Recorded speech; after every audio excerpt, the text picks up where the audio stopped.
شالی مولا علی، شالی مولا علی، شالی مولا علی، شالی مولا علی۔ وقت سحر پور میں تر وارث قرآن،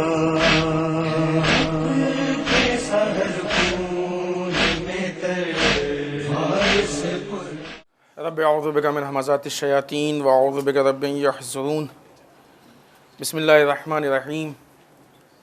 الحمد للہ الذی ہدانا لہذا وما كنا لنہتدی لولا ان ہدانا اللہ، لقد جاءت رسل ربنا بالحق، والصلاة والسلام علی سید اصل ما فی الوجود، سر اللہ کل موجود، نقطۃ دائرۃ الوجود، صاحب لواء الحمد والمقام المحمود، سیدنا المجدد والمصطفى الامجد وبالقاسم محمد۔ اللهم صل علی محمد وآل محمد، والصلاة والسلام علی آلہ الطیبین الطاہرین المعصومین المظلومین، ولعنۃ الدائمۃ الباقیۃ علی اعدائہم اجمعین، من اللعن الی قیام یوم الدین۔ اما بعد فقط قال الحکیم بسم اللہ الرحمن الرحیم، یریدون ان یطفئوا نور اللہ بافواہہم یابی اللہ الا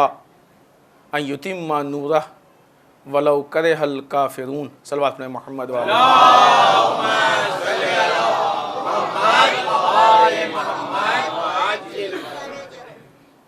عزیزان محترم، شب قدر کی پہلی شب، اور وہ شب کہ جس کا تعلق قرآن ناطق سے بھی ہے اور قرآن صامت سے بھی، یعنی صبح ضربت کی یہ شب بہت اہم شب ہے، معرفتوں کو حاصل کرنے کی شب ہے، بیداری کی شب ہے، اپنے درجات کو بلند کرنے کی شب ہے، تقدیر کو بدلنے کی شب ہے، سیرت ائمہ کو اختیار کرنے کی شب ہے، اور قرآن کے احیاء یا زندہ کرنے کی شب ہے۔ قرآن مجید سورہ توبہ کی 32 نمبر کی آیت شریفہ کی ہم نے تلاوت کا شرف حاصل کیا ہے، جس میں ارشاد رب العزت ہو رہا ہے کہ یہ لوگ چاہتے ہیں کہ نور خدا کو اپنی پھوک سے بجھا دیں، لیکن خداوند متعال اس چیز کے علاوہ کسی اور بات پہ تیار ہی نہیں ہے کہ وہ اس نور خدا کو تمام کر دے گا، پورے میں پہنچا دے گا، اگرچہ یہ بات ولو کافروں کو بری ہی کیوں نہ لگے، تب بھی خداوند متعال اپنے اس کام کو پورا کرے گا۔ اس آیت شریفہ کے ضمن میں ہم نے ان تینوں مجالس کے لیے جس موضوع کا انتخاب کیا ہے وہ ہے اسلام پر ہونے والے حملے اور ہماری ذمہ داریاں۔ اگرچہ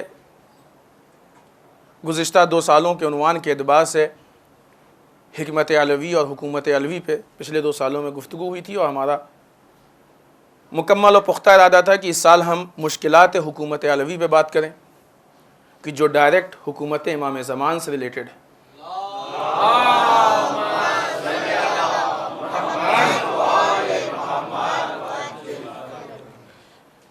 لیکن حالات حاضرہ میں اسلام پہ ہر طرح سے ہونے والے حملات اور اسلام کے سامنے پیدا کی جانے والی مشکلات کو دیکھتے ہوئے اس بات کی ضرورت محسوس ہوئی کہ اس چیز پہ گفتگو زیادہ اہم ہے، خصوصاً اس عظیم شب میں کہ جہاں پہ ہم کسی نتیجے کے لیے، کسی ارادے کے لیے اور کسی فیصلے کے لیے جمع ہوتے ہیں، ہونا بھی چاہیے۔ اس آیت شریفہ میں جہاں خداوند متعال نے ارشاد فرمایا کہ یہ لوگ چاہتے ہیں کہ نور خدا کو اپنی پھوک سے بجھا دیں، اس میں نور خدا سے مراد اسلام ہے، یعنی یہ چاہتے ہیں کہ اسلام کو پھونک کے بجھا دیں۔ کیا مطلب؟ یعنی اپنی طاقت سے اسلام کو ختم کر دیں۔ لیکن خداوند متعال نے کیا طے کیا ہے کہ ہم اس اسلام کو پورے میں پھیلا کے رہیں گے۔ اس کا مطلب کہ یہ لاکھ پھونکتے رہیں، اسلام بجھنے والی چیز نہیں۔ عزیزان محترم، کچھ نور ہوتے ہیں کہ جو انسان کی پھونک کی طاقت سے باہر ہوتے ہیں، اس قوت سے باہر ہوتے ہیں۔ اسلام وہ نور نہیں ہے جو کسی کی پھونک سے بجھ جائے. اسلام وہ نور ہے کہ جو لوگوں کو زندہ تو کرتا ہے لیکن نہ اسلام کسی کو نقصان پہنچاتا ہے، نہ کوئی اسلام کو نقصان پہنچا سکتا ہے. یہاں پہ اگر ہم اس چیز کو محسوس کر لیں کہ اسلام پہ کس طرح کے کیسے کیسے کیا کیا خطرات ہیں، تو جس وقت خطرات ہم کو محسوس ہوں گے اسی وقت ہم کو اپنی ذمہ داریاں محسوس ہوں گی. شب ضربت ہے، امام علی کی سیرت کو اپنی نگاہ میں رکھیں، انشاءاللہ اسی سے ہم بعض مثالیں آپ کے سامنے پیش کریں گے. امام علی کی سیرت کو اپنی نگاہ میں رکھیں کہ اگر ہم یہ سمجھتے ہیں، دیکھیں مثال دیں، انسان کے گھر میں جب کوئی چیز خراب ہوتی ہے تو انسان اس چیز کو بنانے کے لیے، اس کی تعمیر کے لیے، اس کی حفاظت کے لیے کتنی کوشش کرتا ہے. کیوں؟ اس لیے کہ یہ اپنی چیز ہے. لیکن اگر ویسے ہی چیز فٹ پاتھ پہ پڑی ہوتی تو انسان اس کے لیے کوشش نہیں کرتا. کیوں؟ اس لیے کہ یہ دوسروں کی چیز ہے، غیروں کی چیز ہے. گھر کی اگر ایک اینٹ نکل جائے تو انسان مزدور کو بلا کے اس کی تعمیر کرواتا ہے، روڈ روز کھدتی رہتی ہے، کوئی آگے نہیں بڑھتا کہ ہم بنوا دیں گے، اس لیے کہ وہ ہماری پراپرٹی ہے، ہماری ملکیت ہے، یہ ہماری پراپرٹی نہیں ہے، لہٰذا ہم اس کے لیے آگے نہیں بڑھیں گے. عزیزان محترم، جس دن ہم نے یہ سمجھ لیا کہ اسلام واقعی ہمارا ہے، کس نگاہ سے؟ جس نگاہ سے کربلا والوں نے اسلام کو اپنا سمجھا تھا، جس نگاہ سے انصار حسین نے اسلام کو اپنا سمجھا تھا، اس دن پھر ہم کو اپنی ذمہ داریوں کا احساس ہونا شروع ہو جائے گا. آئیے پہلے ہم آپ کے سامنے خطرات اور حملات کا ذکر کرتے ہیں.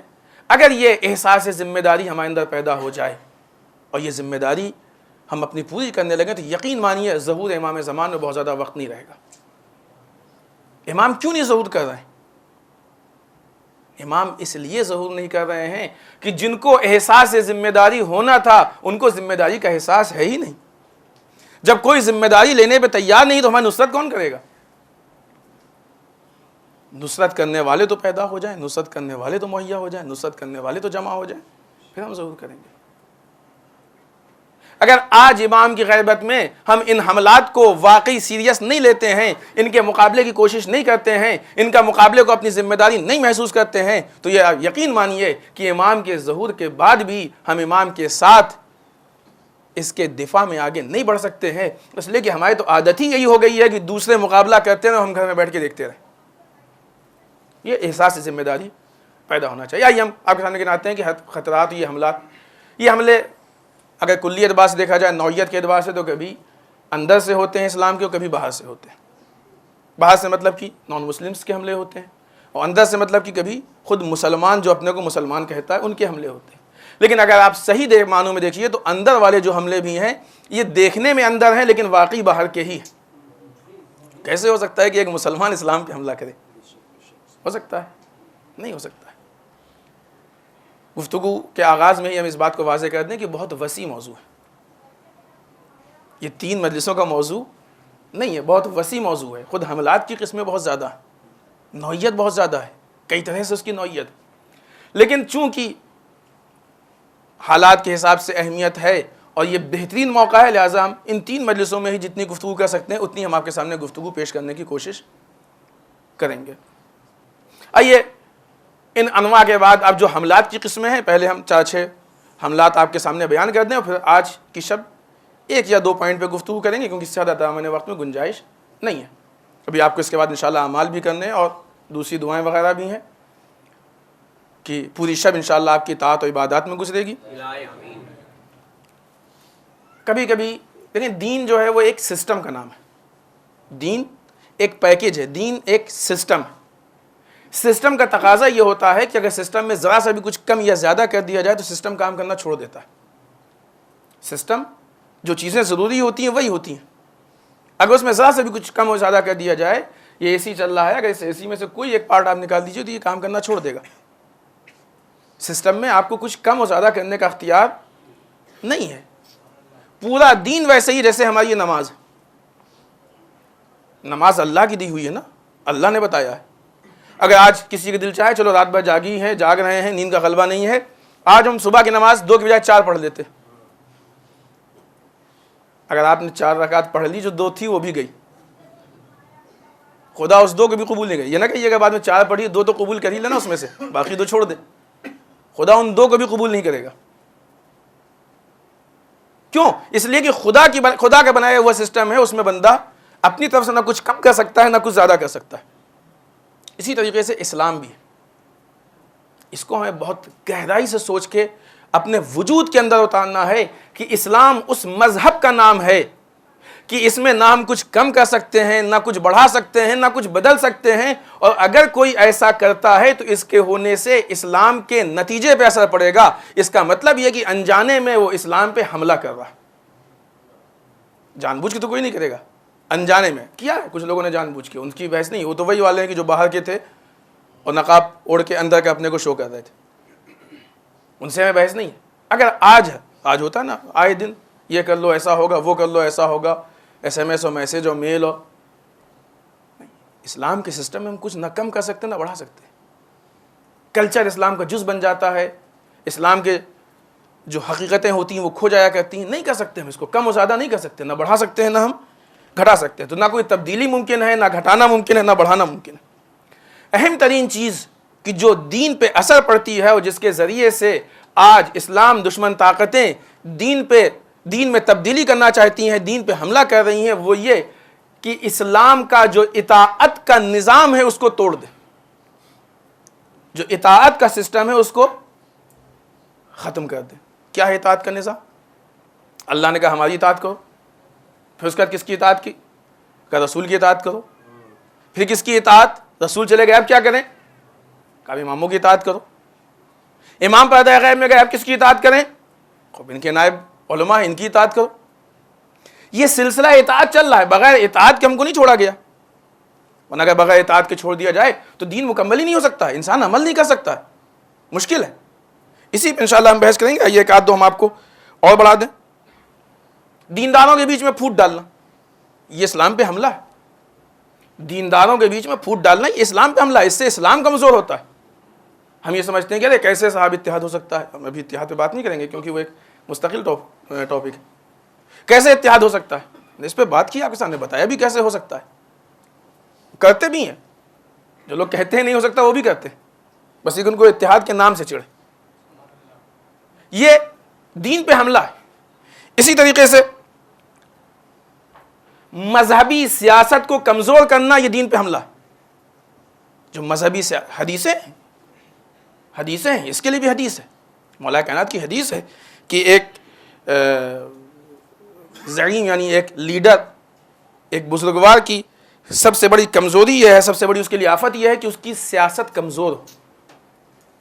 اسلامی سیاست کا کمزور کرنا یہ دین اسلام پہ ایک طرح کا حملہ ہے. دینی غیرت کو ختم کر دینا یہ دین اسلام پہ حملہ ہے. بہت ساری چیزیں ایسی ہیں کہ جو دین اسلام پہ حملہ ہے. آئیے اس وقت ہم نظام اطاعت پہ بات کرتے ہیں کہ آج کس طریقے سے نظام اطاعت کو کمزور کیا جا رہا ہے. کیسے نظام اطاعت کو؟ سب سے بڑی جو مشکل ہے نظام اطاعت کو کمزور کرنے کی وہ ہم مولا کی سیرت سے آپ کے سامنے پیش کر رہے ہیں، جو حربہ آج یوز کیا جا رہا ہے. اور بہت افسوس یہ ہے کہ ہماری پبلک اس حربے کو اپنا چکی ہے اور اسی کو دین سمجھتی ہے. افسوس ہوتا ہے ان چیزوں کو دیکھ کے، اور وہ اس کو دین سمجھتے ہیں. آئیے ہم تاریخ اسلام سے ایک مثال پیش کریں. آپ کو معلوم ہے کہ رسول کی وفات کے بعد مولا کائنات کو خلافت پہ نہیں پہنچنے دیا گیا. خلافت اول آئی، خلافت دوم آئی. پھر دوسری خلافت کے بعد جب لوگ اکتا گئے تقریباً تو علی کے سامنے آئے اور آنے کے بعد کہنے لگے کہ یا علی، خلافت آپ کی خدمت میں حاضر ہے اس شرط کے ساتھ کہ آپ سنت احکام پروردگار، سنت رسول اور سنت شیخین پہ عمل کیجیے. علی نے کہا کہ احکام خدا کے تو ہم ذمہ دار ہیں، سنت رسول کے ہم وارث ہیں، لیکن سنت شیخین کے ہم ذمہ دار نہیں ہے کہ نہیں؟ اگر سنت شیخین سنت رسول سے الگ نہیں تھی تو الگ سے ذکر کیوں ہوئی؟ ہے کہ نہیں؟ اور اگر ایک ہی تھی تو ناراض ہو کے چلے کیوں گئے؟ بھائی الگ تو نہیں ہے، آپ سنت رسول تو مان رہے ہیں نا، سنت شیخین تو اس میں خود آ گئی ہے، ٹھیک ہے آپ مانیے، خود بخود ہو جائے گی. ان کا نہ ماننا اور واپس چلے جانا اس بات کی دلیل ہے کہ وہ بھی یہ جانتے تھے کہ یہ رسول سے الگ ہے کہ نہیں؟ لیکن ہم نے یہاں پہ اس پوائنٹ کو اس لیے پیش کیا ہے کہ وہ کس کے پاس آئے تھے؟ خلیفہ مسلمین کے پاس آئے تھے، ولی رسول کے پاس آئے تھے، وقت کے امام کے پاس آئے تھے کہ آپ امامت کیجئے، لیکن کس حالت میں آئے تھے؟ دین خود لے کے آئے تھے کہ دیکھیے یہ دین ہے، آپ کو اس دین کی امامت کرنی. سمجھ رہے ہیں آپ اس فرق کو؟ دین ہمارے پاس ریڈی میڈ تیار ہے، آپ کو اس دین کی امامت کرنی. علی نے کہا کہ ہم تمہارے بنائے ہوئے امام اگر ہوتے تو تمہارے دیے ہوئے دین پہ عمل بھی کر لیتے.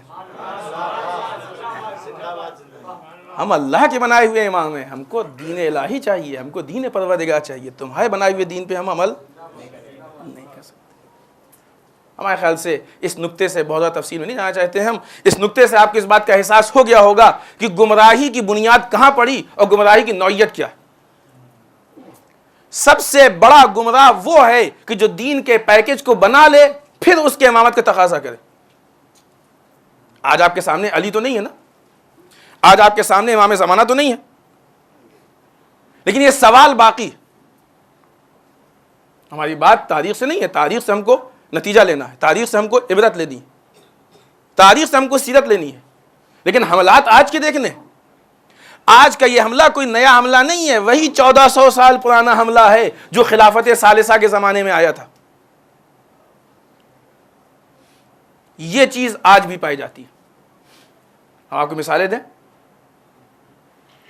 سنتے ہیں افسوس ہوتا ہے. ہم نے سنا کہ یہاں سے کچھ لوگ گئے نجف، وہاں جا کے آیت اللہ سیستانی کا کوئی مسئلہ پوچھا.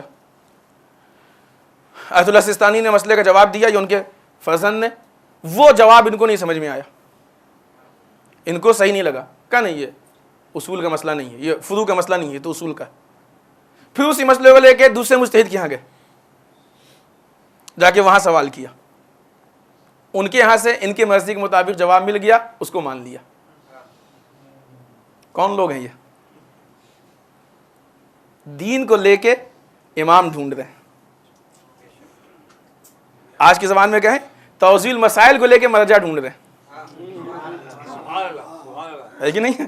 یہ توزیل مسائل ہے، اس توزیل مسائل کا مرجع کون بن سکتا ہے کہ نہیں؟ اب آپ سوچئے، ہم نہیں کہتے جان بوجھ کے، انجانے میں ہی صحیح، لیکن اس روش کا رشتہ کن لوگوں سے مل رہا ہے؟ اس کی بنیاد کہاں جا رہی؟ اطاعت کس کا نام ہے؟ تم امام کی اطاعت کرنا چاہتے ہو یا امام سے اطاعت کروانا چاہتے ہو؟ اطاعت کرنے اور اطاعت کروانے میں فرق ہوا کرتا ہے. امام آپ حکم دیجئے ہم مانیں گے، اس کو اطاعت کرنا کہتے ہیں، اور اس دین کو آپ رعایت کیجئے، اس کو اطاعت کروانا کہتے ہیں. امام اور نائب امام ان کی اطاعت کی جاتی ہے، ان سے اطاعت کروائی نہیں جاتی ہے. وہاں نادان اطاعت کرنے نہیں کروانے گئے تھے، یہاں نادان تقلید کرنے نہیں کروانے گئے تھے. یہ ہے کہ نہیں؟ یہ ہمارے دین کی کمزوری ہے، پرابلم ہے دین کی. آج ہم، اور یہ بات وہیں پہ نہیں ہے، یہاں بھی ہمارے پاس دین موجود ہے، ہم نے اس کو عالم کے سامنے پیش کیا، اگر وہ عالم کھڑا نہیں، یہ بیکار، کچھ نہیں آتا اس کو آتا ہے جو ہماری مرضی کے مطابق چلے. ایسا کرو، ایسا کرو، ایسا نہیں کرو، ایسا نہیں کرو. عالم کی شکل میں خادم چاہتے ہیں،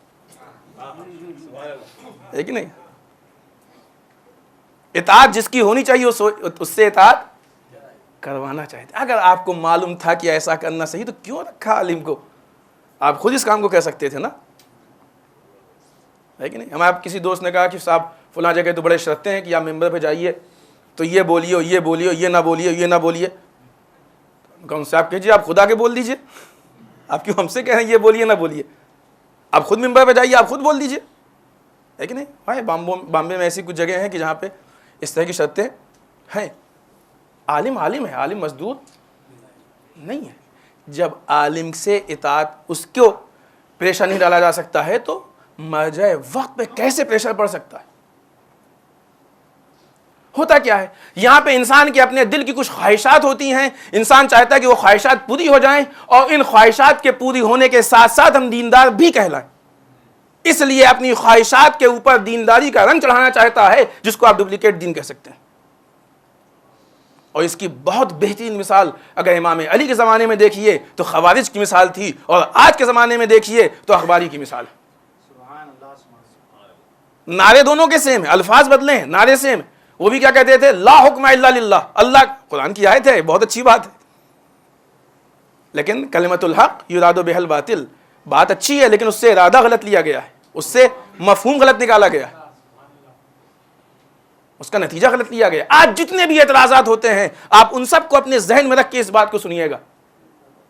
علی کے مقابلے میں آگے کہہ رہے ہیں کہ علی کی حکومت صحیح نہیں ہے، جو بھی حکومت ہے وہ حکومت پروردگار ہے، کسی اور کی حکومت نہیں ہو سکتی ہے.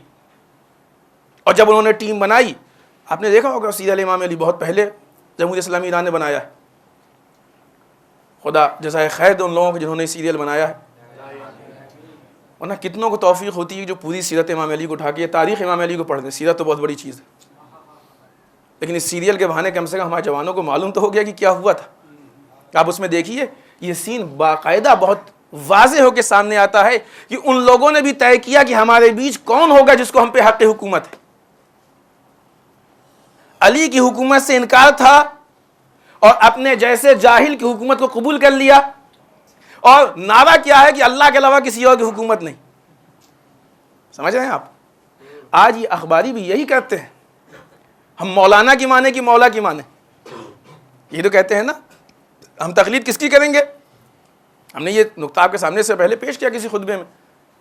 بندہ خدا تم کسی کی بات تو مانتے ہو، جس کی مانتے ہو وہی تقلید ہے.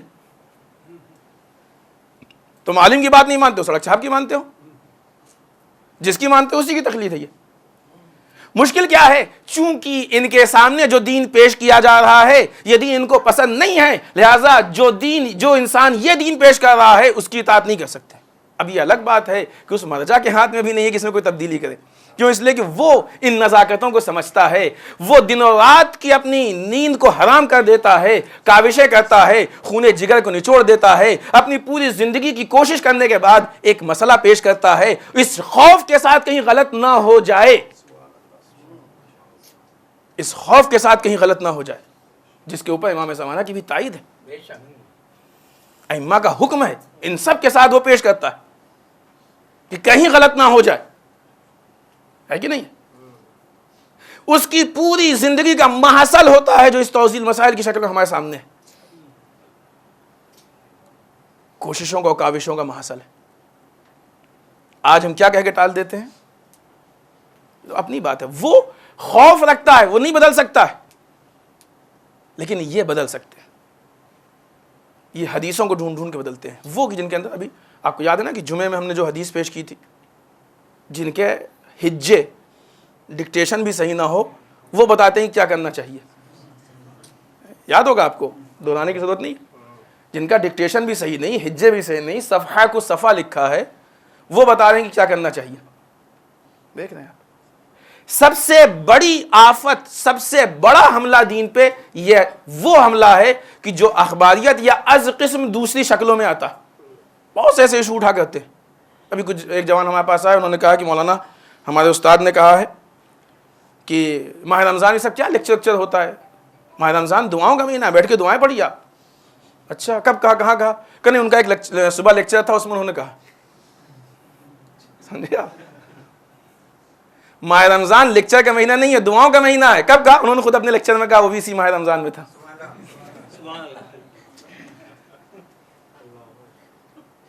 وہ کہنے والا جو اپنی جگہ تھا وہ تھا، یہ نادان ماننے والے کیسے؟ اتنی ہی بڑی خامیاں جو کہا جاتا ہے کہ یہ باتیں باہر نہ جانی چاہیے، اتنی ہی بڑی خرابیاں ہیں. دیکھیں نا، ایک جملے میں آپ سمجھ گئے نا، ہنسنے لگے، آپ کی ہنسی نے بتا دیا کہ اس بات کی کتنی اہمیت ہے. اتنی ہی بڑی خرابیاں ہیں جو بین لگایا جاتا ہے کہ یہ باتیں باہر نہیں جانے چاہیے، اور حدیثوں کا حوالہ دیا جاتا ہے. نہیں صاحب، مجلس امانت ہے، امانت میں خیانت نہیں ہونی چاہیے. نادان امانت کا تو کام ہی ہے کہ اس کو اس کے حقدار تک پہنچا دیا جائے.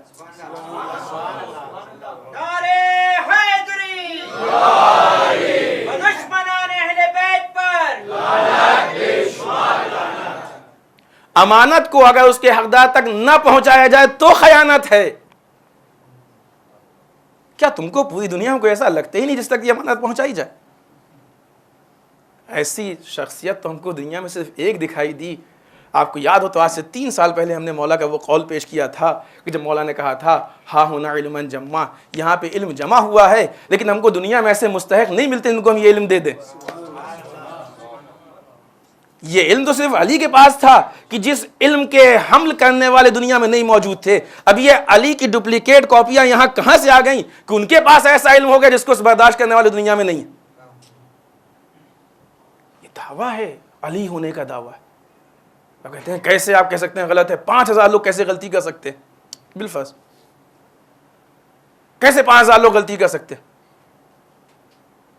کتنی بچکانی بات ہے. غلطی اور صحیح میں کبھی بھی عدد کا دخل نہیں ہوتا ہے، ورنہ اگر عدد کوانٹٹی کی بنیاد پہ غلطی اور صحیح دیکھی جائے گی تو آپ کو امام حسین کو چھوڑ کے یزید کی طرف جانا پڑے گا. ادھر 72 ادھر 30,000 اور زیادہ کی بھی روایتیں. ہم شیعہ قوم کی جو اسلام کے دوسرے فرقوں کے بنسبت بہرحال کم ہیں. ہم ابو طالب کو ایمان کا مجسمہ مانتے ہیں لیکن وہ کافر مانتے ہیں. آپ بتائیے کم والوں کی بات مانیے گا زیادہ والوں کی؟ زیادہ لوگ ایسے جو ایمان ابو طالب کو نہیں مانتے ہیں، کافر مانتے ہیں. نادانی کی باتیں ہیں، بچکانی باتیں ہیں. اصل مسئلے پہ غور کریں، اصل مین پوائنٹ دیکھیں کہ یہ چاہے جان بوجھ کے ہو یا انجانے میں ہو. عزیزان محترم، یہ وہ مشکل ہے، یہ وہ مسئلہ ہے کہ جو دین کو خطرے میں ڈال رہا ہے. کیسے خطرے میں ڈال رہا ہے؟ عزیزان محترم، سب سے پہلی چیز کہ یہ وہ مسائل ہوتے ہیں کہ جو دینداروں کے درمیان تفرقہ ڈال دیتے ہیں، دینداروں کو ایک دوسرے سے جدا کر دیتے ہیں. ایک دوسری چیز، جاہلوں کو علمی گفتگو میں الجھا دیتے ہیں. کہیں کون سی بری بات ہے؟ جاہل اگر علمی گفتگو میں الجھ جائے، یہی تو سب سے بری بات ہے. علمی بحث کرنا یہ علماء کا حق ہے، نظریاتی اختلاف یہ علماء کا حق ہے، یہ جاہلوں کا حق نہیں ہے. اس لیے کہ جب عالم میں نظریاتی اختلاف ہوتا ہے تو عالم دوسرے کی نظر کو مانتا نہیں ہے لیکن رسپیکٹ کرتا ہے. جاہل دوسرے کی نظر کو مانتا بھی نہیں ہے اور جھگڑا بھی کرتا ہے. پہچانیے، ہمارے مراجع کے درمیان، ہمارے علماء کے درمیان بے انتہا نظریاتی اختلافات پائے جاتے ہیں، لیکن کیا آپ نے سنا کہ آج تک کسی مرجع نے کسی نظریاتی اختلاف کی بنیاد پہ ایک دوسرے سے جھگڑا کیا ہو؟ یہ بھی سننے میں آیا؟ ایک دوسرے کو برا بھلا کہا ہو؟ اور ان کی بنسبت بہت کم اختلافات ہمارے درمیان پائے جاتے ہیں. تو کچھ جانتے بھی نہیں ہیں لیکن آئے دن آستین چڑھا کے تیار کھڑے ہیں. ارے کیسے اس نے ایسا کہہ دیا؟ وہ کون ہوتا ہے کہنے والا؟ کہاں سے فرق آیا؟ اس لیے کہ عالموں والا کام جاہلوں نے کرنا شروع کر دیا. بڑے مسائل آتے ہیں، سوالات لوگ پوچھتے ہیں. کسی نے مسئلہ پوچھا کہ اور مسئلہ تفصیلی اس کو ذکر نہیں کرنا چاہتے ہیں. جواب دیا ہم نے، جب سمجھ گئے وہ تو بعد میں کہتے ہیں کہ لیکن ہم کو فلاں جگہ تو یہ بتایا گیا تھا. ہم نے کہا آپ سبزی کی دکان پہ سونا خریدنے چاہیں گے تو آپ کو پھر کیا ملے گا؟ البتہ سبزی والا خوش ہو جائے کہ چلو اچھا ہے آج ہمارے مولی گاجر سونے کے بھاؤ بک رہی ہے، لیکن نہیں، اس کی تو لاٹری نکل جائے گی، اس کے تو دن بدل جائیں گے. عزیزان محترم، یہ جو حملے ہیں وہ اس طریقے سے جو ہماری قوم کو، مسلمانوں کو ڈیوائیڈ کر رہے ہیں. ہمارا وقت ختم پہ ہے، ہم بہت تفصیلی آپ کو زحمت نہیں دینا چاہتے ہیں. یہ وہ چیزیں کہ جو ہماری قوم کو ڈیوائیڈ کر رہی ہیں، یہ ہمارے دشمنوں کے حملے ہیں کہ جو اس اسلام کو اور مسلمانوں کو برباد کرنا چاہتے ہیں، کمزور کرنا چاہتے ہیں. یقین مانیے، ہم نے پہلے بھی کہ آیت نے بھی بہت واضح الفاظ میں کہہ دیا ہے کہ یہ بجھنے والا نہیں ہے چراغ، چراغ جلتا رہے گا، اس میں کوئی شک نہیں. اب دو میں سے ایک صورت ہے، یا تو ہم اس اختلاف کی نظر ہو جائیں اور دشمنوں کا کام کریں. انشاءاللہ آخر تک ہم اس کو مکمل نتیجہ آپ کے حوالے پیش کریں گے، لیکن چونکہ بات شروع ہوئی لہٰذا آپ کے ذہن بہت زیادہ پریشان نہ ہو، ایک اشارہ کر دیں. یا تو ہم اس اختلاف کے شکار ہو جائیں، اور اختلاف کا شکار ہونا اس کا مطلب یہ ہے کہ جو حملہ کرنے والے ہیں ان کا سپورٹ کرنا نہیں ہے. جو ہمارے جوان نظریاتی اختلاف میں بہکے ہیں اور پھنسے ہیں، چاہے وہ اخباری ہو کسی بھی شکل میں ہو، نہیں ان کی غلطی. ہم نے بارہ کہا اور پھر کہہ رہے ہیں نہیں ان کی غلطی. ان کی غلطی صرف نادانی ہے. ان کی غلطی صرف اتنی ہے کہ صحیح جگہ پہ نہیں گئے. ان کی غلطی صرف اتنی ہے کہ جو چیز جہاں سے لینی تھی وہاں سے نہیں لیا. ان کی غلطی صرف اتنی ہے کہ انہوں نے صحیح پرسن کو نہیں مانا ہے. اب یہ غلطی چھوٹی نہیں ہے، بہت بڑی غلطی ہے کہ اس کی بنیاد پر ان کا پورا دین بگڑتا جا رہا ہے. مرجعیت سے انکار کر دیا، اخباریت میں پہنچ گئے، دوسرے مسائل پیدا کر دیے. غلطی اتنی ہی ہے لیکن اتنی غلطی کا نتیجہ بہت برا ہے. اور اس غلطی کی بنیاد پہ تکلیف ہوتی ہے ہمارے جیسوں کو. جو بھی اس چیز کو محسوس کرتا ہے اس کو تکلیف ہوتی ہے. لیکن جب انسان یہ غلطی کر دی تو یہ غلطی کرنے کے بعد یہ انسان اس حملہ کرنے والے کے حملے کا شکار بھی ہو گیا اور اس کی طرف سے حملہ کرنے والا بھی بن گیا. شیطان جب کسی کو بہکاتا ہے تو وہ تو بہک جاتا ہی ہے، لیکن جب وہ بہکتا ہے، مثلا ایک آدمی نے خدا نخواستہ شراب پینا شروع کر دیا تو دوسرے کو بھی دعوت دیتا ہو تم بھی پیو. خود تو بہکا ہی بہکا، دوسرے کو بھی بہکا رہا ہے کہ نہیں. یہ اس کی طرف سے حملہ کرنے والا بن جاتا ہے، اس کی طرف سے یہ اس کا نمائندہ بن جاتا ہے.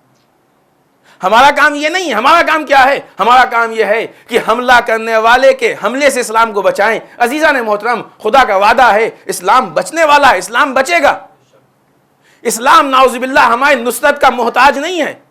اسلام کو ہمارے نصرت کی ضرورت ہے لیکن نصرت کا محتاج نہیں ہے. فرق ہے. اگر ضرورت نہیں ہوتی تو امام پردہ غیب میں نہیں ہوتے. امام کا پردہ غیب میں ہونا اس بات کی دلیل ہے کہ امام کو ناصروں کی ضرورت ہے. امام حسین نے میدان کربلا کے لیے حل من ناصرین کی آواز بلند کی. ناصروں کی ضرورت ہے، نصرت چاہیے، نصرت مانگ رہے ہیں لیکن محتاج نہیں ہے نصرت کے کہ اگر تم نہیں کرو گے تو کوئی دے گا نہیں. کسی ذات کے محتاج نہیں کہ اگر فلاں نے نصرت نہیں کی، نہیں. اب یہاں پہ قضیہ الٹ جاتا ہے. خوش قسمت ہو جائے گا وہ شخص جو نصرت کر دے. یہ ہماری خوش قسمتی ہوگی کہ ہم نصرت کر دیں، اس لیے کہ اس اسلام کے پاس آپ نہیں، ہم نہیں جائیں گے، کوئی تیسرا پہنچ جائے گا نصرت کرنے والا. جن کوفیوں نے خط لکھ کے امام حسین کو بلایا تھا وہ کربلا میں نہیں آ پائے، لیکن کیا امام کا کوئی ناصر نہیں تھا؟ 72 پہنچ تو گئے. ہے کہ نہیں ہے؟ ایسا نہیں کہ کوئی نہیں آئے گا، لیکن وہ نہیں آئے. نہ آ کے انہوں نے اپنے آپ کو بدبخت بنا لیا. امام سجاد ان کے منہ پہ کہہ دیا کہ اگر تم رو رہے ہو تو ہمارے باپ کا قاتل کون؟ پہچانے اس چیز کو. اسلام کو نصرت کی ضرورت ہے لیکن اسلام نصرت کے عنوان سے ہمارا محتاج نہیں ہے. اسلام باقی رہنے کی چیز ہے، باقی رہے گا. خدا اس کے نصرت کا انتظام بھی کرے گا، اس کے لیے ناصر بھی پیدا کرے گا. اب کیا کہنا کہ ہم اس کے ناصر بن جائیں؟ یہ ہماری خوش قسمتی ہوگی. ہم کو اپنی خوش قسمتی ڈھونڈنا ہے. یہاں پہ قضیہ الٹ جاتا ہے. یہ نہیں کہ ہم یہاں پہ دکاندار بنے بیٹھے ہیں، جس کی غرض ہو وہ آ جائے. اگرچہ دکانداری بھی جو ہے وہ کسٹمر کے پیچھے بھاگتی ہے. غرض ہماری، غرض اسلام کی نہیں ہے. یہاں پہ نصرت کرنا یہ ہماری ذمہ داری ہے. اور نصرت کا تقاضا یہی ہوتا ہے کہ حملہ جس عنوان سے ہو، ڈیفنس اسی طریقے سے کیا جاتا ہے. حملے کی بہت ساری قسمیں ہیں. جیسے جیسے حملے ہم دیکھتے جائیں گے ویسے ویسے ڈیفنس ہماری ذمہ داری ہوگی. پہلا حملہ جو ہم نے آپ کے سامنے بتایا اور بہت بڑا حملہ ہے، وہ حملہ کیا؟ قوم کو مذہبی عنوان سے ڈیوائیڈ کر دینا. قوم کو مذہب کے نام پہ ڈیوائیڈ کر دینا. مذہب کے نام پہ قوم لڑ رہی ہے. ابھی کل کا ہی واقعہ آپ کے بامبے میں ہی اسی مذہب کو لے کے اختلاف ہو گیا، جھگڑا ہو گیا. علماء کی توہین بہت عام چیز ہو گئی ہے. مراجع کو برا بھلا کہنا، حتیٰ کہ جو کہا جاتا ہے اس کے لفظ کو بھی ہم نہیں کہہ سکتے. برا بھلا کہنا فیشن میں آ گیا. تھوڑا سے آدمی بغیر سوچے سمجھے کہتا ہے کیسے کہہ دیا انہوں نے. وہ جس کو الفابیٹ بھی نہیں آتا ہے. وہ کیا شعر ہے کہ ذرا سا جوش جو دریا میں آیا سمندر کو، کچھ ہے نا اس طرح کا، سمندر کو مثلا چیلنج کر رہا ہے کہ نہیں؟ ہم کو تو کچھ ABCD بھی نہیں آتی اس کی. معلوم یہ ہوا کہ ہم اس حملے کے شکار ہیں.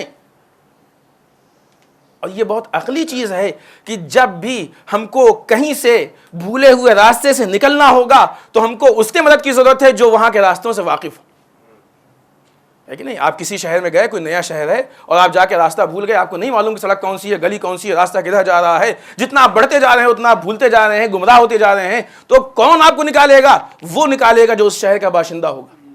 وہ نکالے گا جو اس شہر کے راستوں سے واقف ہوگا. وہ نکالے گا جو راستوں کو جانتا ہوگا. وہ نکالے گا جو اس شہر کو پہچانتا ہوگا. عزیزان محترم، جو علم کے شہر میں بہک جائے اس کو وہی نکال سکتا ہے جو علم کے شہر سے آشنا ہو. جو علم کے شہر کو پہچانتا ہو وہی نکالے گا. عزیزان محترم، یہی وہ مسئلہ ہے کہ امت اور عالم کا رشتہ، امت اور امام کا رشتہ، امت اور مرجع کا رشتہ، امت اور ولی کا رشتہ، یہ رشتہ وہ رشتہ ہے کہ جب تک رشتہ باقی رہے گا امت کبھی گمراہ نہیں ہونے پائے گی. اس لیے کہ یہ عالم جانتا ہے کہ راستے کہاں جاتے ہیں. یہ راستہ گمراہی کی طرف جاتا ہے یا ہدایت کی طرف جاتا ہے. یہ عالم جانتا ہے کہ راستہ آبادی کی طرف جاتا ہے، جنگل کی طرف جاتا ہے. اگر یہ امت عالم کے ساتھ ہوگی تو ایک اشارے پہ سب کو نجات تک لے جائے گا، اور اگر امت عالم کا ساتھ چھوڑ دے گی تو گمراہ ہوتی رہے گی، شہر میں رہے گی لیکن انجان بن کے رہے گی. اسی لیے یہ رشتہ توڑا جا رہا ہے، اسی لیے رشتہ توڑا جا رہا ہے. نہ یوں ہی نہیں تھا کہ امام نے بہت ساری حدیثیں، ان حدیثوں کو ہم اس لیے نہیں ریپیٹ کر رہے ہیں کہ ہم نے پیش کی ہیں آپ کے سامنے، پھر بھی کسی ضرورت ہو تو آپ آ کے الگ سے مانگ لیجئے گا. ہم نے وہ حدیثیں آپ کے سامنے پیش کی ہیں، بتائی ہم نے کہ جن حدیثوں میں کہا گیا ہے کہ آپ عالم کا ساتھ دیں. گزشتہ سال، اس سے پہلے اسی شب قدر کی کسی مجلس میں ہم نے ایک حدیث پیش کی جس میں حکومت عالم کے لیے کلیہ طریقے سے کہا گیا، بہت واضح کہا گیا. حتیٰ کہ ان کی بات اگر نہیں مانی تو امام کہنے ہماری بات نہیں مانی، ہماری بات نہیں مانی تو خدا کی بات نہیں مانی، اور خدا کی بات کا نہ ماننے والا حد شرک تک ہے. خدا کی بات کا نہ ماننے والا حد شرک تک ہے. یہ روایتیں حدیثیں موجود ہیں ہمارے یہاں. یہ امام کیوں کہہ رہے ہیں؟ یہ اپنی زبان کا ہدایت ہے. یہ عالم کی پارٹی بازی کیوں کر رہے ہیں امام؟ صرف اس لیے، یہ عالم کے لیے نہیں ہے، یہ مرجع و آیت اللہ کے لیے نہیں ہے، یہ امت کی ہدایت کے لیے کہ تم نہیں مانو گے تم گمراہ ہو جاؤ گے. اس لیے کہ وہ تو ہدایت پا گیا ہے، وہ اپنے مسئلے کو حل کر لے گا، وہ نجات تک پہنچ جائے گا، وہ عاقبت سنبھال لے گا. لیکن اگر تم نے اس کو فالو نہیں کیا تم گمراہ ہو جاؤ گے، تم نجات نہیں پاؤ گے. نظام ہدایت، سسٹم ہدایت سے تم نکل جاؤ گے. بس اپنی گفتگو کو سمیٹ کے ربط مسائل. مولا کائنات کے زمانے میں علی جیسا ہدایت کرنے والا، علی جیسا خطبہ کہنے والا، علی جیسا عبادت کرنے والا، علی جیسا حکومت کرنے والا. آپ بتائیے علی کے چاہنے والے کتنے تھے؟ لیکن کیوں؟ یہ وہی لوگ تھے جن کے پاس اپنا دین تھا. ہم مسلمانوں کی بات کریں، نان مسلمس کی بات نہیں کر رہے ہیں. ان کے پاس اپنا بنا ہوا دین تھا. جب ان کے اپنے بنے ہوئے دین پہ نعوذ باللہ علی پرفیکٹ نہیں اترے تو یہ علی کے دشمن بن گئے.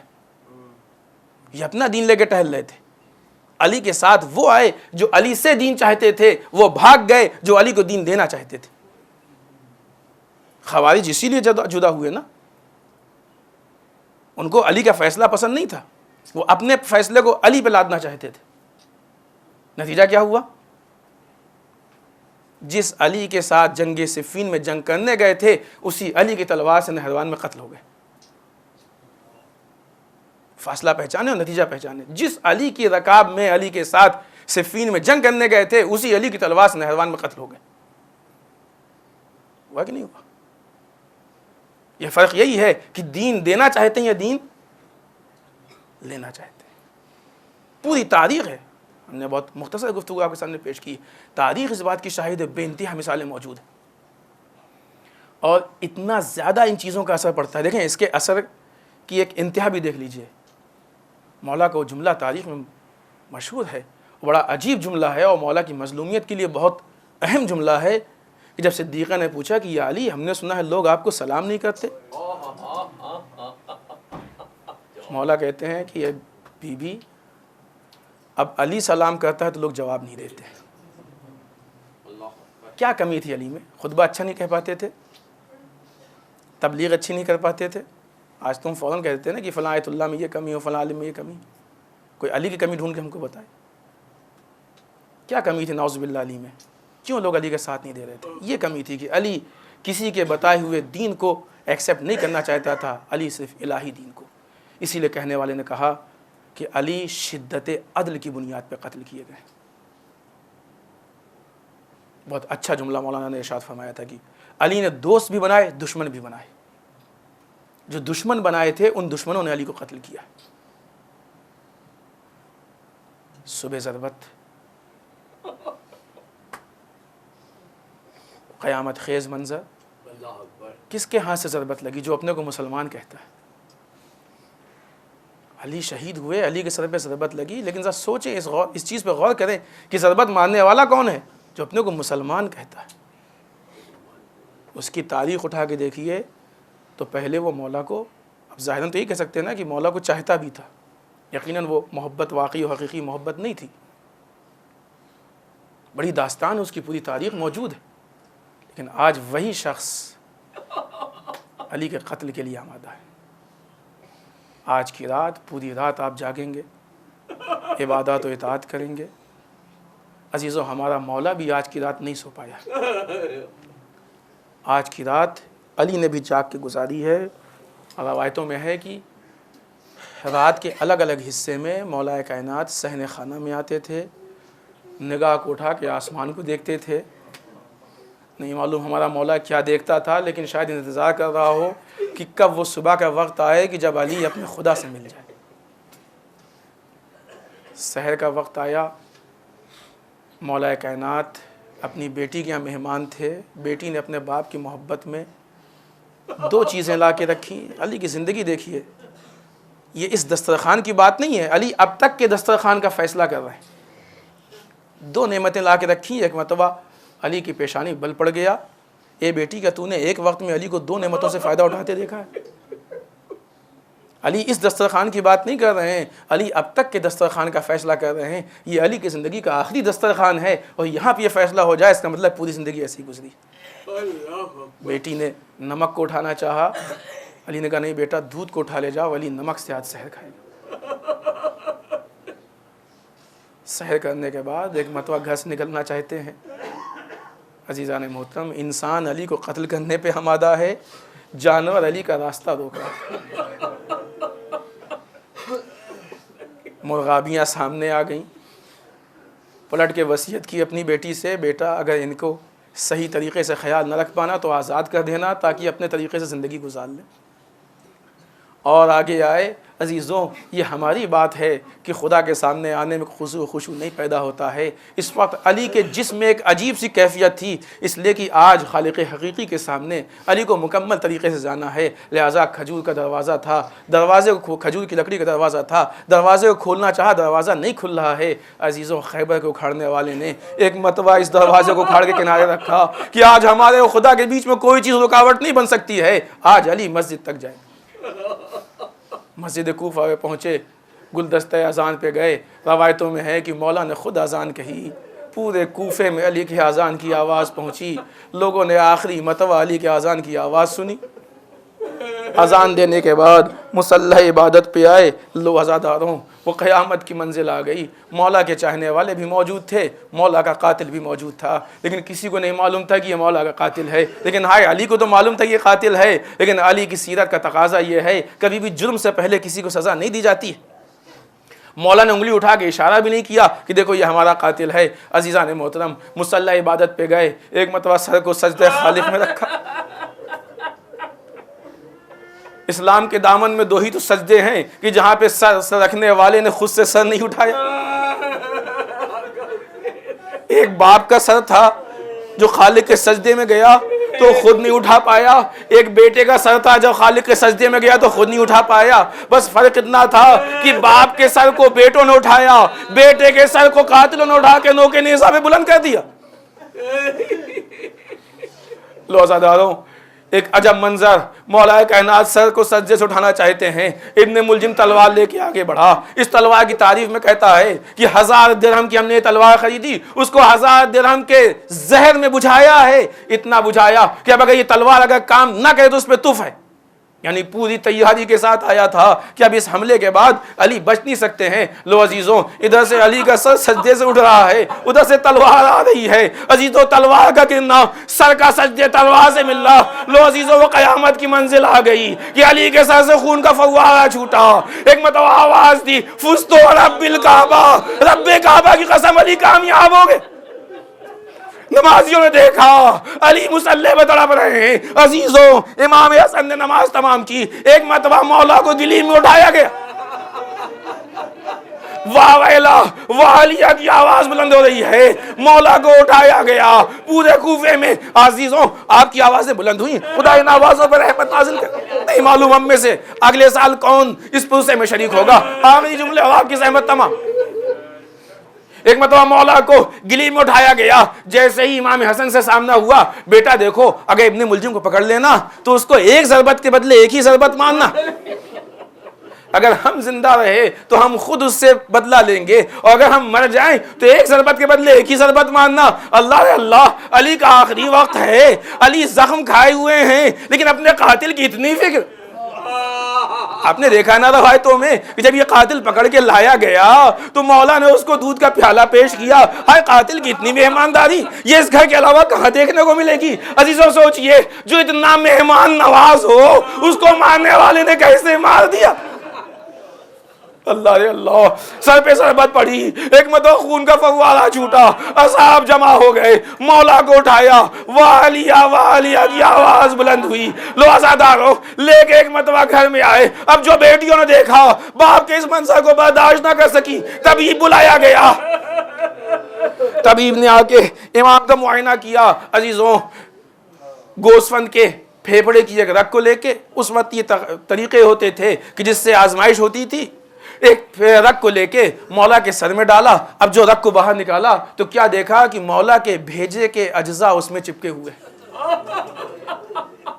طبیب سمجھ گیا کہ مولا یہ زخم اتنا کری ہے, یہ زخم اتنا سخت ہے کہ جو آپ کے بھیجے تک پہنچ گیا ہے, مولا اب اس کا علاج ممکن نہیں ہے, علی وصیت کر لیجیے. عزیزوں بڑی آسانی سے ہم نے کہہ دیا اور آپ نے سن لیا کہ وصیت کر لیجئے. ذرا اس بیٹی سے پوچھئے جس نے یہ سنا ہو کہ ہمارے باپ سے وصیت کے لیے کہا جا رہا ہے. آئے ان بیٹوں سے پوچھے, آئے کوئی اس امت سے پوچھے, ارے یہ کیوں نہیں کہتے کہ حسنین یتیم ہو رہے ہیں, زینب ام کلثوم یتیم ہو رہی ہیں, آئے علی اب رخصت ہو رہا ہے. والیہ انا للہ و انا الیہ راجعون. اعظم بقضائه وتسلیم